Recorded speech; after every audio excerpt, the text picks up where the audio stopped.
Practicing the Sabbath as a weekly discipline can be really tricky, especially because we live in a world that seems like it never sleeps.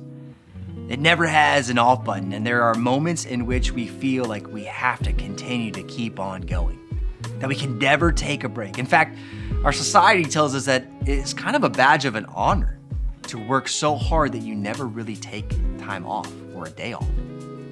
But what if I told you that taking a day off, specifically to observe the Sabbath, is vital for your health?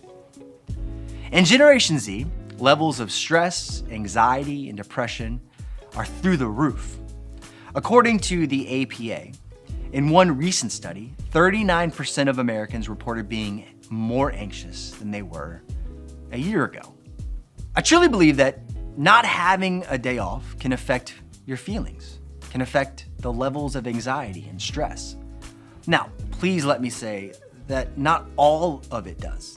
That if you take a day off, that automatically your stress and anxiety will cease. However, I do believe it does help snuff out some of those major things.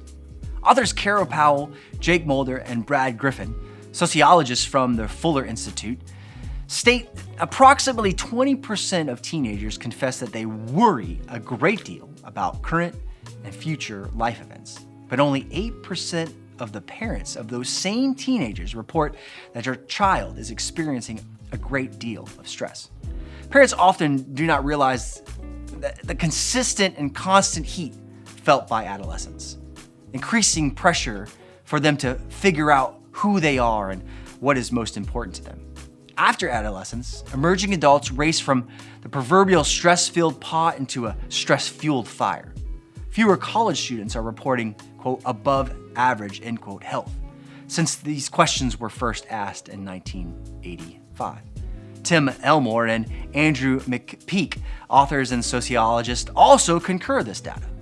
The data shows that today's teens suffer from greater anxiety levels than previous generations of adolescents. Students ages 15 to 21 reported the worst mental health of any generation included in the American Psychological Association's annual, quote, Stress in America 2018 report.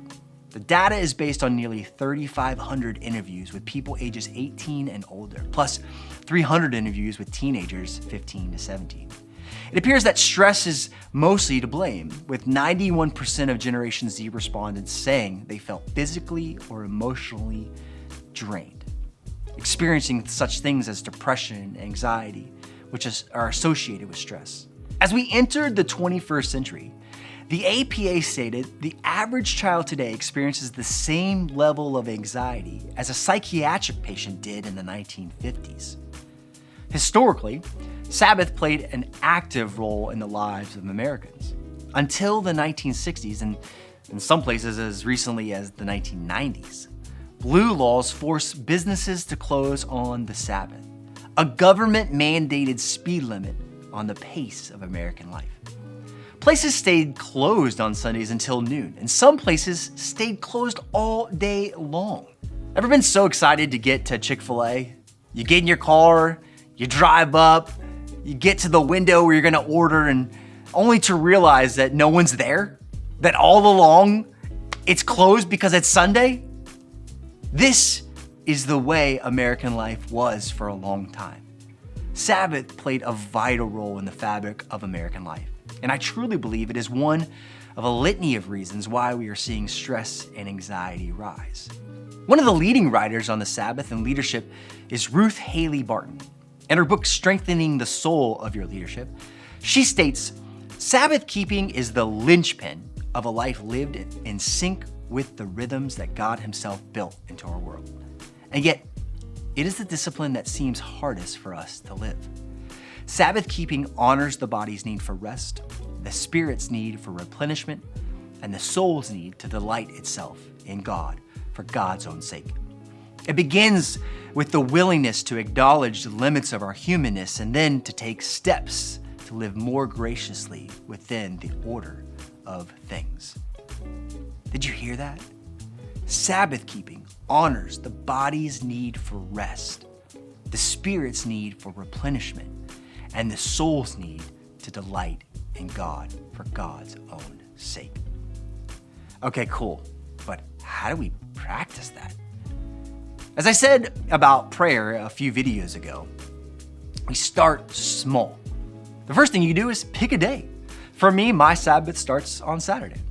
The second thing is, turn off your phone. Your phone has this cool little do not disturb button. You can turn on and even text people that you can't get to your phone so they don't freak out on you that you didn't return their text message. Take a half a day or so. Keep the TV off. Go for a walk in silence. Just sit and relax. Eat a good meal. Enjoy your family. Enjoy some friend time. Read scripture. Listen to worship music. There's so many incredible things you can do just to rest in the presence of God. I hope this will encourage you to just begin, to take some time and rest in the presence of God. Till next time.